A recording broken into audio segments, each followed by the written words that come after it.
કહ્યો ન જાય, આ મુખેથી ગાવો એમ તો ગાઈ શકાતું નથી. એટલા માટે વેદે પણ કીધું છે કે નેતિ નેતિ નિગમ ગાવ્યા, ગુરુના ગુણ ગાવા હોય તો ગાઈ શકાતા નથી.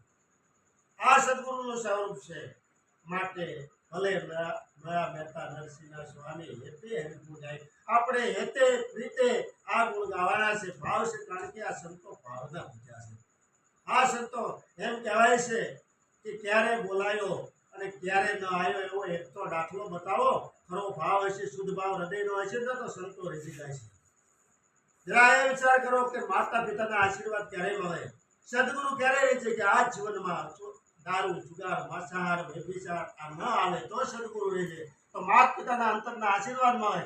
માટે આપણા તો હભાય કે સદગુરુએ આપણને પ્રતિજ્ઞા આપી, છેલ્લા શ્વાસ સુધી આ પ્રતિજ્ઞા આપણે પાળી, એવી દ્રઢતા આવે, મક્કમતા આવે. રાગ દ્વેષ ઈર્ષા આવું બધું માટે આ જીવનમાં ત્યાગવા જેવો અહંકાર છે. માટે હું કરું એની જ્ઞાનતા સકળનો ભાર જેવું સ્વાન તાણે. જે હું પણ છે સદગુરુ મિટાવે છે, હુંની જગ્યાએ હરીને ઠેરાવે છે. તારા ઠેકાણે તું હરીને ઠેરાય, આવું સમજાય તો મહાસુખ થાય. બીજા બધા સુખ છે એ ભૌતિક સુખ આજ હોય તો કાલે ન હોય, પણ જે સદગુરુએ આપણને સત્સંગ રૂપી સુખ આપ્યું છે, આત્માનું સુખ આપ્યું છે, એ સુખ છે કાયમનું છે, નિત્યનું છે. માટે આ જીવનમાં એક શ્વાસો ઓછો થતો જાય છે. આવેલો શ્વાસો ફરતા આવે કે ન આવે એની કોઈ ગેરંટી નથી. માટે તકતર આવો જે સમય મળ્યો છે એનો એ તકનો આપણે ઉપયોગ કરીએ, સમયનો ઉપયોગ કરી અને સદગુરુ મહારાજની સેવા કરી, તન મન ધનથી સેવા કરાવેલી. આપણે તન મન ધન આપ્યું છે, સદગુરુ મહારાજને અર્પણ કર્યું છે, પણ ખરા અર્થમાં અર્પણ ક્યારે કર્યું કહેવાય કે આ તન છે સદગુરુનું છે, આ મનની અંદર જે શુદ્ધ વિચાર છે એ પણ સદગુરુની દયાથી છે, અને આ ધન છે એ સારા કામમાં વપરાય, ધર્મના કામમાં વપરાય, એ પણ સદગુરુની દયા છે. માટે કહેવાયું છે કે હરતા ફરતા ધંધો કરતા ધ્યાન હરિનું ધરવું, વિરાટ કે નિષ્ઠાનું ફળ છે અધર્મથી ઓસરવો. અધર્મના કાર્યથી દૂર રહેવું, અધર્મનું કાર્ય હોય એમાં ક્યારેય સહકાર આપવાનો નહીં, અધર્મથી દૂર રહેવું. માટે અધર્મથી ઓસરવું પ્રાણે, ધર્મ દર્શને કરવું, વિરાટ કે નિષ્ઠાનું ફળ છે આખર તારે મરવું. બધાની માટે કાળ રમેલો છે, પણ આ સદગુરુ મહારાજ કાળના મુખમાંથી બસાયેલા અને તમારું શુદ્ધ ક્ષેત્રરૂપ આત્માને, કારણ કે દેહ તો બધાના પડી જવાના છે.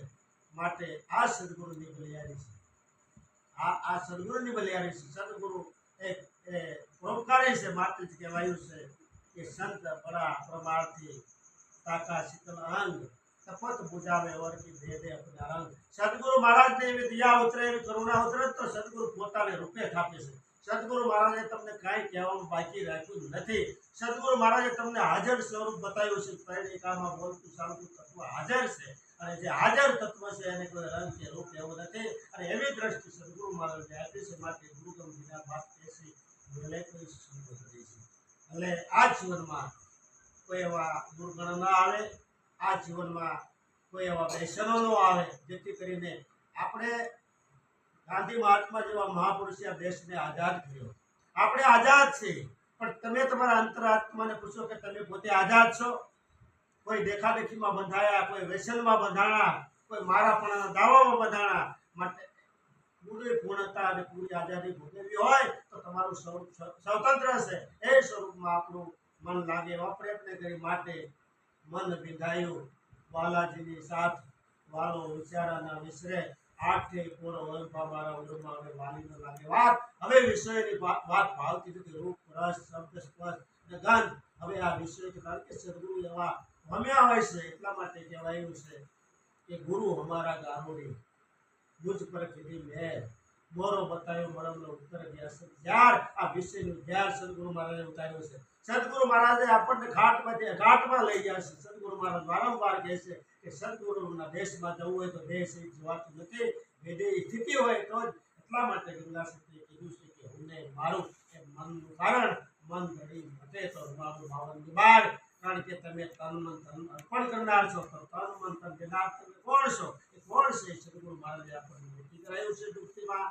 માટે સદગુરુ મહારાજના જેટલા ગુણ થાય એટલા ઓછા, કારણ કે આપણી સુરતા પ્રવીણ બની છે, અને એ સંયમ પર સદગુરુએ રહેશો છે. સુરતા શબ્દની એકતા થાય તો પરમાત્મા તમારાથી જરા દૂર નથી. એવો ભાવ રાખી આ જીવનમાં સારા કાર્ય થાય, આ જીવનમાં સંતોની સેવા થાય, અને આ જીવનમાં કાયમના માટે સંતોનો સંગ રાખવો.